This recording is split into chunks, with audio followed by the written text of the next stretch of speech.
Hello, good morning, and this is Dilani, and we have just finished our election, and so you can see that my prediction was right. President Obama did win it, and we wish him well as he progresses and moves on to the next phase of his administration. I'd like to talk a little bit today about our personal development in terms of the economy and how we can place ourselves in order to achieve the best for us. You know that I work a lot with people and their personal development, and it has given me great joy to be able to be here for you. We are such harried people today, isn't it? Everything is done so fast and so soon. And it is a good thing that we are, moving forward and striving to do better, and things are moving fast. But sometimes it is necessary for time to take its course, to put us in a better space, to put us in a more powerful place. And time needs to kind of step in for a little while. And I am talking mainly again about the economy. It feels to me when I listen to people talking that we want the economy to rise up from the dust very fast. That's not going to happen. But we as individuals living in the United States, we are so spoiled sometimes. We have the best of it all. I'll tell you why. When I was in Sri Lanka and growing up with my family, I would go into the kitchen to cook. Well, we had a maid, and I would go there and sit and watch her cook. And I loved to cook, and I learned to cook just watching her. But it was quite an ordeal to prepare this meal, and we prepared our meals together for the family with great love. And it was a question of slicing the vegetables, peeling it, cleaning the rice, mashing things together, squeezing coconut so we got coconut milk. I mean, it was such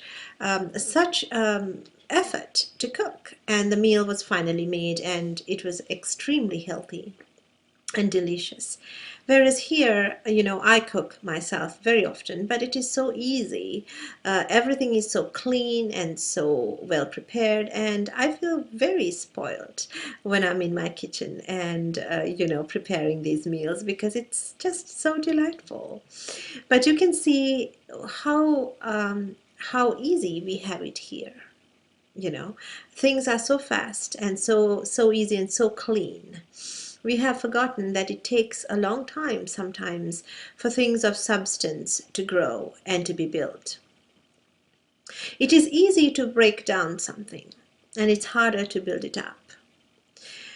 We don't some of us are not comfortable in looking into our past and, commenting on it. Even the president really doesn't talk too much about the past. And I don't want to dwell on the past, but I do want to remind ourselves as to why and how we have got here. It was due to a lot of negativity, a lot of wars that we were fighting, a lot of anger and frustration and fear. And this has caused, in a reverse effect, the economy to bust. Yesterday I spoke a little bit about why on a general scale, and today I'm going to talk a little bit more why on a personal scale. If you were to build a house of cards, it would take only a few minutes to put your cards together, and then it would probably take hours for it to to build up to this beautiful castle. And someone could just come there and the whole house of cards would be on the ground. Just how soon, devastation can take away something that is built. The economy is like that too. It will take time to build. It was easy to break and harder to build. But in the building of it, there is a newness, there's new knowledge that comes into it, there is better character that comes into it. And you know that each time we do something repetitively, it becomes better. So the final product at the end of the day is actually a million times better than what it was before. So I am looking forward to each of us having a better character, a better understanding, a deeper spiritual understanding that will enhance our lives and make us into more of a stronger nation. I was also encouraged to feel that despite the media and its, glamour and scrammer, as one would say, that the voice of the people came through very strongly. That, at the end of the day, the media really cannot truly influence the voice of the people. But it can cause a sense of a melancholy amongst us, a sense of despondency amongst us, and make us feel a lot of doom and gloom. And I think that is what we must try to avoid. In each of our lives, if we look at the blessings that we receive, and we focus on these blessings and we project these blessings into our lives, and we say, no, in spite of it, I am looked after. In spite of it, I am looked after. That is a very powerful place to be. And I encourage all of us to be powerful people and not despondent people. I feel that we will find better grounds in this new coming era. I feel that new jobs will be created, and I feel that we will move forward slowly but surely. I also want to talk a little bit about the government, the private sector and the government sector. I know some of us are not comfortable with big government being in our faces, and yes, I agree, too much of big government is not okay. But listen to this. If you were going to get a loan and the loan was backed up by a private individual or the loan was backed up by the government, who do you think would have more power in getting the loan for you? It is the government, the selective body of, of consciousness, so to speak. So when it comes to even preparing jobs, the government is what really has more of a clout to prepare it and move forward. Private companies really don't prepare it as much.